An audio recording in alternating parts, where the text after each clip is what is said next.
아니요.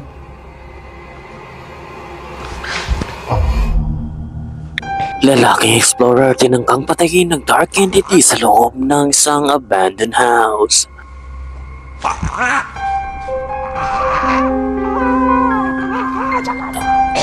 Demonyo si kamatayan na kunan sa isang club matapos itong gumuho.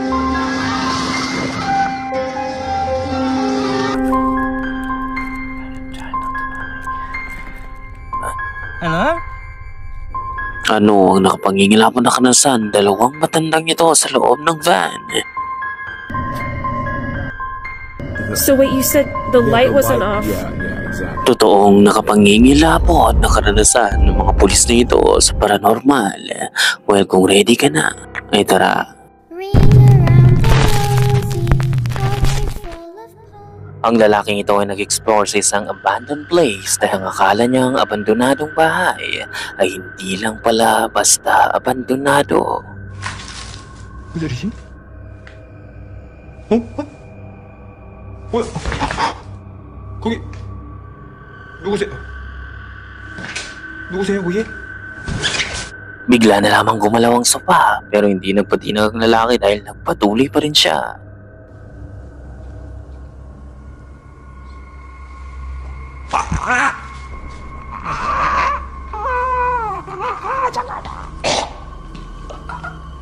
진짜 나가자. Kahit na nakakaramdam na ng takot, ipatuloy pa rin siya sa pag-i-explore hanggang mapunta siya sa madilim na glassy room.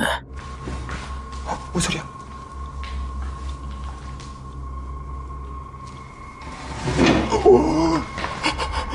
뭐야? 나 지금 Not long after, and this what happened again. 누구 있어요 혹시? 혹시 누구? 와! 잠깐 본 사람 방금 본 사람. Nakita mo ba isang itim na imayang mabilis na dumaan?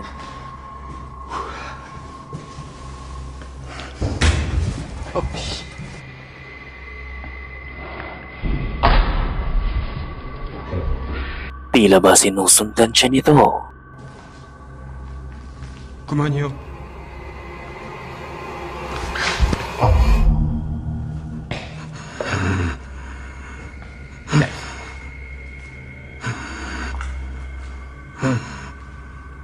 So ano o sino kaya ang imaheng nakita niya na nagpaparamdam sa kanya? Mabuti kaya ito o masamang espiritu?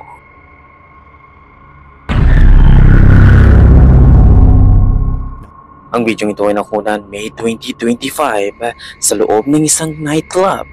Habang nagkakasiyahan ng mga tao sa loob ay may mangyayaring malagim na trahedya. Napakaraming buhay ang nawala nang biglang bumagsak ang kisame sa mismong nightclub.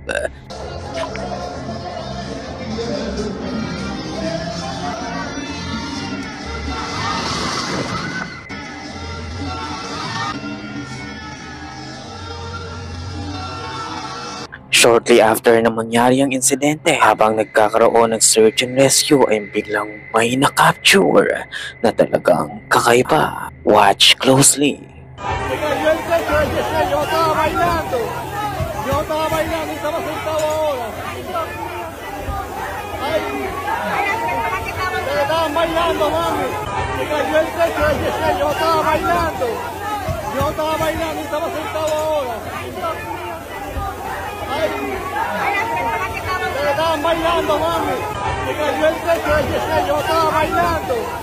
Nakita mo ba isang dark image ang bumaba na tila ba may mga pakpak? At nang may launch ito sa national news ay labis na nang inabot ang mga nakakita nito. May mga nagsasabing maaaring ito ang Angel of Death na bumaba upang kunin ang mga kaluluwa na naaksidente. Pero hindi lang yan dahil may kakaiba ring nakuna ng isa pa sa mga rescuer.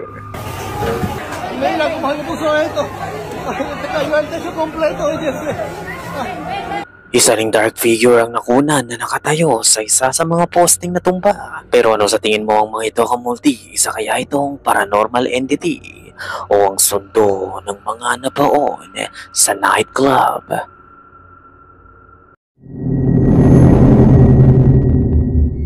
Ang lalaki na may-ari ng video ito ay nagpunta sa isang kakauyan upang magsagawa ng camping. Naghanap siya ng perfect spot na pwede niyang pagpahingahan. At nang makita na nga siya ng magandang spot ay nagpunta na siya sa ilog upang i-prepare ang mga kakainin nito. Nang matapos na nga siyang kumain ay nagpasya na siyang bumalik sa pwestong nakita nito at dito magpatuloy. Madilim na ang paligid bago siya makarating sa pwesto nito at dito na-realize na nga niya na kailangan niya nang magpahinga. Isinetap nito ang camping bag at humiga. Not long after, habang maimbing siyang natutulog ay may mangyayaring talagang hindi niya inaasahan na bibigay ng sobrang kilabot sa kanya.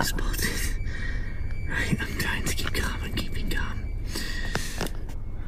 I'm almost too scared to breathe here. I think a dog or something just came in. Nakarinig si Daniel ng mga cracking sounds na tila ba may tumatapak sa paligid nito. Then isang flashlight ang umilaw. Nang magkaroon siya ng lakas ng loob ay binuksan nito ang zipper ng camping bag upang sumilip.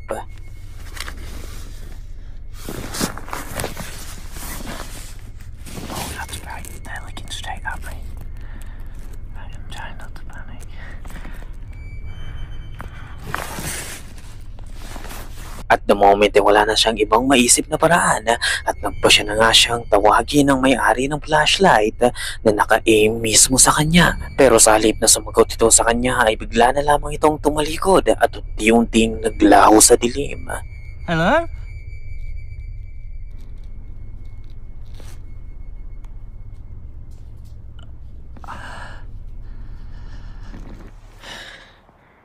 They haven't been about, I haven't seen a single light now for maybe 5-10 minutes. I don't even know. I've been just trying to keep as calm as possible, but when they walked off and the light went out, I don't even know which direction they were, but somewhere in that direction. I'll forget it, let's just go. Ang karanasang ito na nagbigay ng takot at kilabot sa kanya. Nagbigay ng pasya na dapat na nga siyang umalis. Kaya naman inarrange ito ang lahat ng gamit upang magad na makalayo sa lugar. Maaari ang nakita niya ay mayroong balak sa kanya at tinitingnan kung saan siya makikita. O maaari namang random guy lang ito na naglilibot sa kakauyan. Pero talagang hindi may pagkakaila na talagang nakakakilabot ang ganitong experience. Lalo na't hindi nag-response ang lalaki na magsabi siya ng hello. Pagkos unti-unti itong naglakad papalayo. Hello?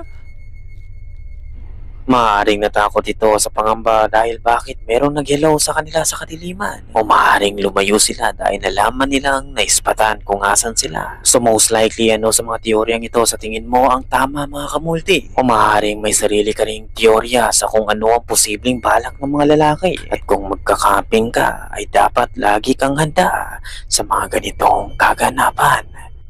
Ang mag-asawang ito ay nagka-camping din gamit naman ang kanilang van. Naglilibot-libot sila sa bawat lugar na gusto nilang puntahan. Isang araw ay kailangan nilang umuwi sa kanila dahil sa isang trahedya. Mabilis nilang minamaneho ang van. Dahil sa malayo pang uwian nila at inaabutan na sila ng dilim ay nagpasya na nga silang mag-search sa Google kung saan sila pwedeng mag-parking. Sa kabutihang palad ay nakakita nga sila ng maliit na parking side at nagpasya silang i-parking ang sasakyan nila upang maghintay ng mag-umaga at agad na makaalis. Magpagayon pa man ay may mararanasan silang hindi nila inaasahan at ito na nga ang pinaka nakakatakot para sa kanila. Ang experience na ito ay mananatili sa kanila. Una ay nakarinig sila ng malakas na music sa paligid ng van. Maya't maya isang bagay ang bumagsak mismo sa van at nang magpasya silang lumabas o pagtignan nito ay ito ang nakita nila. Just can't believe it. We've just been woken up with a loud bang, and guess you dropped something on the floor there. Or was that glass? 2 bricks, and someone's just smashed Merlin's windows while we were sleeping. So no, we don't recommend this as a place to stop. They smashed the windscreen, but Graham's hoping he can drive with that.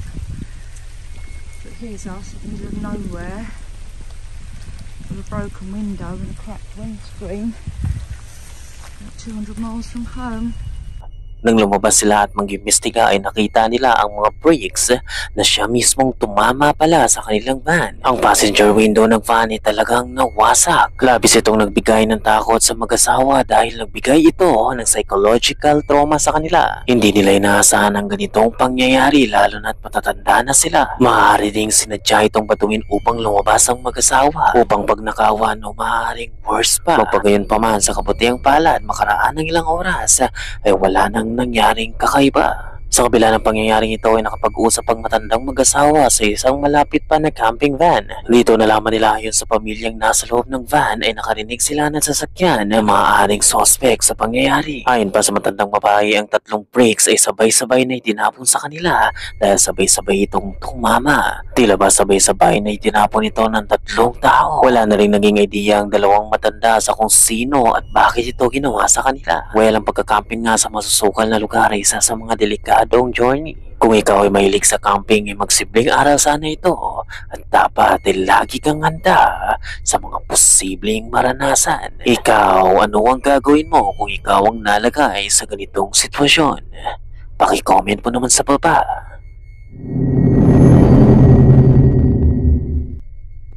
Sa video naman ito ay labis na natakot ang 2 magkapatid nang mapansin nilang mayroong mga police car na nagparking sa kanilang backyard. Looks like there's another one. There's another one? You're right. What the hell is...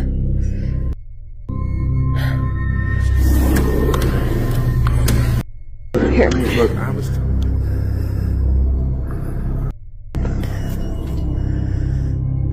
Kaya pala napakaraming pulis dahil chinecheck nila ang loob ng isang trailer. Ang trailer ay pagmamayari ng papa nila na pinaupahan nila sa isang tao. Maaaring may ginawa itong masama o maaari namang may nangyari. Ayon pa sa babae, halos 1 linggo nang hindi lumalabas ang lalaki yung umuupa ng trailer. It turns out na kaya pala nandito ang mga pulis ay upang magsagawa ng welfare check. At dito ay may matutuklasan sila at ang maging mga pulis. He's not coming out. They're doing a check. Pumanaw pala ang lalaking nangupahan sa loob ng trailer. Pero sa mga oras na yun, hindi alam ng mga kapatid kung ano ang nangyari. Talagang nasa labas lamang sila upang i-record ang commotion. Sa patuloy na pagre-record ng babae at unti-unting paglapit sa trailer ay may makukunan itong very strange na hindi niya may paliliwanag. Panoorin mo ang maigi. Right there. Going up to Tom's place. So wait, you said the light wasn't off? Yeah, exactly. And I knew something was going on. Oh, that's a lot of cops. Holy shit, what the hell?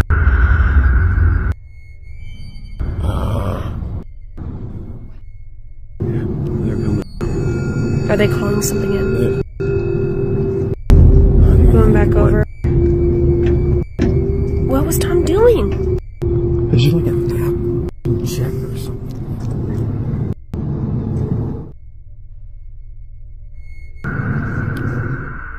Hindi napansin ng magkapatid ang imahe at the time of recording. Wala silang kamalay-malay sa nakunan nila not until nang ma-review nila ang footage. Ang small dark figure ay nakatayo lamang at tila ba hindi rin nakikita ng mga pulis. Ayon pa sa kanila ay wala silang nakikitang dark figure sa paligid na to. Naging visible lamang ang imahe sa camera. Well, ang pinaka-strange dito ay nang dumaan ng pulis ay bigla na lamang itong naglaho.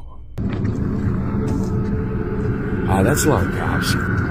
Labis na nangilabot ang babae sa nakunan nila. Pero mas nangilabot siya sa mga sumunod na nangyari. Ilang araw matapos ang insidente, nagpa siya silang i-check ang trailer kasama ang tatay nito. Dito ay magsisisi siya sa kung bakit pa siya sumama sa loob. Panurin mong maigi ang makukunan niya.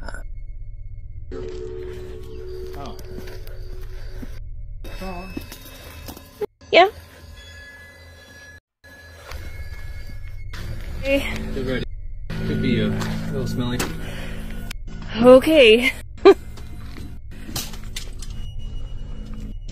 Oh my goodness. Yeah. Oh, great. Oh my god. Jeez. Oh my god. What was that? Isang patay na scarecrow ang nahulog ng kusa sa loob ng isang cabinet. Labis na nagulat at natakot ang babae sa mga pangyayari. Pero ang susunod na matutuklasan niya sa loob ng van ay talagang kakaiba. Watch closely.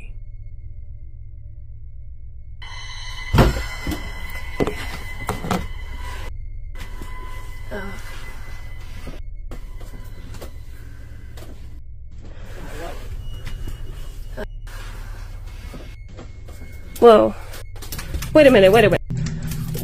Oh, Jesus. Wait, did this guy have a kid? What is this?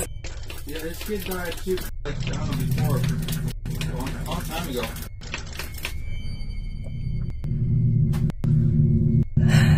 Wala mang strange na kaganapan ng muling nakunan ng babae. Ay ang larawan naman ito ang naging dahilan kung bakit ayaw na niyang bumalik sa trailer. Muli niyang pinanood ang video at dito naisipan niya na maaaring ang nakunan nila ay ang bata na siya mismong anak na namatay. Kapansin-pansin nga sa footage na ang nakunan nila ay isang figura na may halin tulad sa isang bata. Naniniwala silang hindi ito basta coincidence lamang at ang bata ang nakunan nila ay maaaring ang kaluluwa na sumusundo na sa ama nito.